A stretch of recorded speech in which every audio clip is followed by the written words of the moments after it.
Newman, Brian Wilson, Mary Catherine Ham, today's newsmakers, and you, the Morning Majority. 105.9 FM, AM 630. WMAL.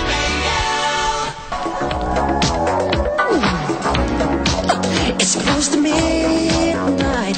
Little Mike Jackson on Halloween 2011. I miss Mike Jackson, don't you guys? I like how you call him Michael Mike. Jackson. You guys are buddies. We are. We're boys.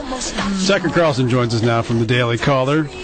So, Tucker, let's get into the Herman Cain mess. First of all, do you think that the campaign denied the allegations yesterday? It's been a little bit of a back and forth here. I'm not necessarily sure they did, but they did. They did not, right, from what I can tell. Right. I mean, they may be denying the substance of the allegations apparently made against Cain by these two women at the National Restaurant Association.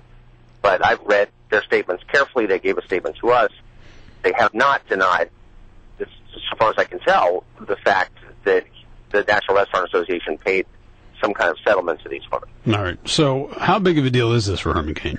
Well, I mean, it seems to me the best way to address something like this is directly. I'm assuming that it's true that the company he worked for paid these settlements. I think the best way for Cain to deal with it would be to say, yes, they did.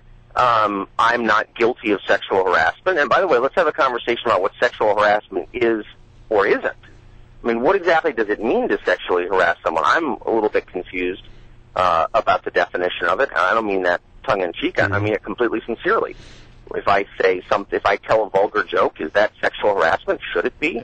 And by the way, who are these people who got the money? I mean, let's hear from them. I mean, I think it's better just to be completely open about it. There are a ton of people, I know some, who've been accused of things like this. I was accused once by someone I never met before, a mentally ill viewer, when I worked at CNN of a sex crime. I'd literally never met the woman before, and it made it all the way to the district attorney.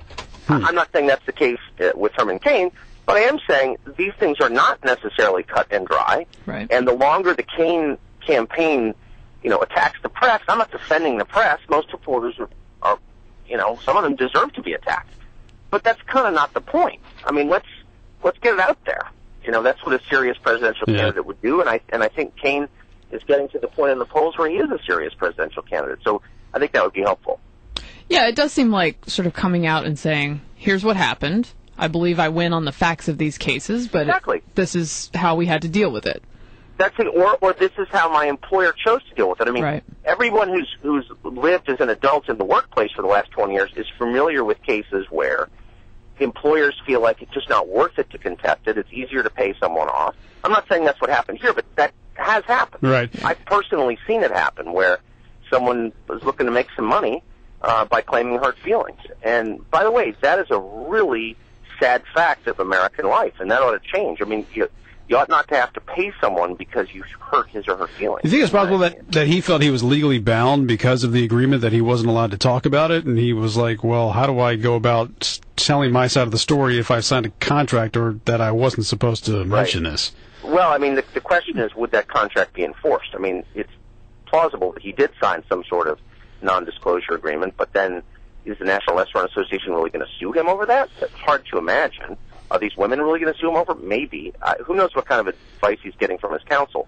But the stakes are high here. I mean, Herman Cain is no longer a boutique candidate. I mean, he's, but in some polls, as you know, leading the Republican field. And so, as we pointed out, doing very well in the Iowa poll from the Des Moines Register, he's leading Mitt Romney by a point. I mean, it's a statistical tie, but still, that's very solid in Iowa. So, I mean, as this all plays out, and regardless of how it comes, whether people come to believe this was true or decide maybe it wasn't true, does it have an impact on the numbers, and does he fall off as the top of the top tier?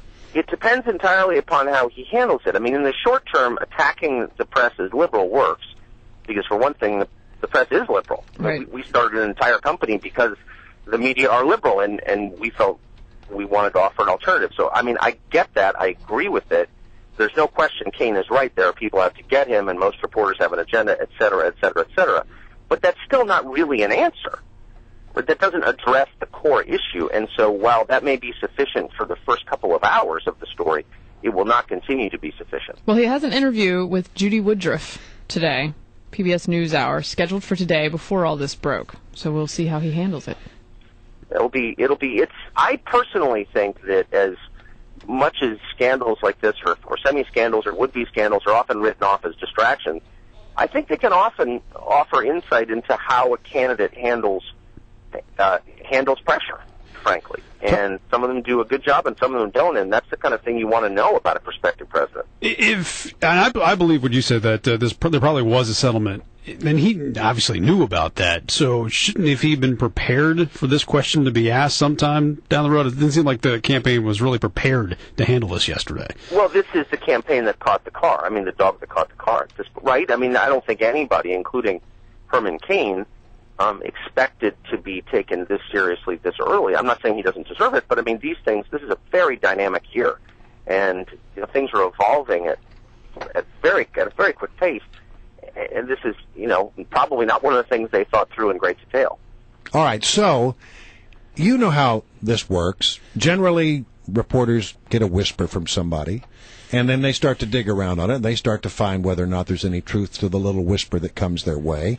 So do you think this whisper initially came from another Republican campaign, or did it come from the other side of the equation? Well, typically, these things in a primary season come from the fellow campaigns within your own party, of course. I have no idea the genesis of this, and again, I know nothing more than has been reported, and this could all be completely made up, though it sounds like it isn't. But I would assume, just having seen a lot of this over the years, the other campaigns have an incentive to spread this stuff around. But it might have been one of the people who was involved in it. You hear a lot. I mean, every day I hear stories about candidates, most of which turn out not to be true or unprovable. But we're living in an environment as the primaries approach where this stuff is the currency of the conversation. I mean, every day at lunch, this must happen to you all. I know it does. You hear, oh, so-and-so did this, or did you know that so-and-so is, a secret transvestite, or whatever. You hear all this stuff, and most of it's a crock. I heard that one. Yeah, I want to ask you real quick. Herman Cain got a tongue lashing, as Alex Pappas reports at the Daily Caller, from Bob Schieffer on one of the Sunday shows. Really one of the most nauseating things I've ever seen, and I like Bob a lot. I live in Bob's former house, actually. And I think he's a good guy, but that was really a disgraceful moment on television. And it was over the smoking in the ad, right? Well, it was. He gave this childish lecture about how because someone was smoking in the ad, somehow Cain was promoting cigarette smoking among children and killing people. I mean, it was so that the reasoning was just so substandard. It was just so dumb, basically, and self-righteous that it made me sad. I mean, whenever someone gets up and starts beating his breast and wagging his finger and you, sir, and that kind of stuff. I mean, come on. I thought you'd have some feelings about that. All right, Tucker. It's always good to have you on the Morning Majority. Thanks for dropping by. Here, Mary Catherine, congratulations. That's amazing. Oh, thank you very much.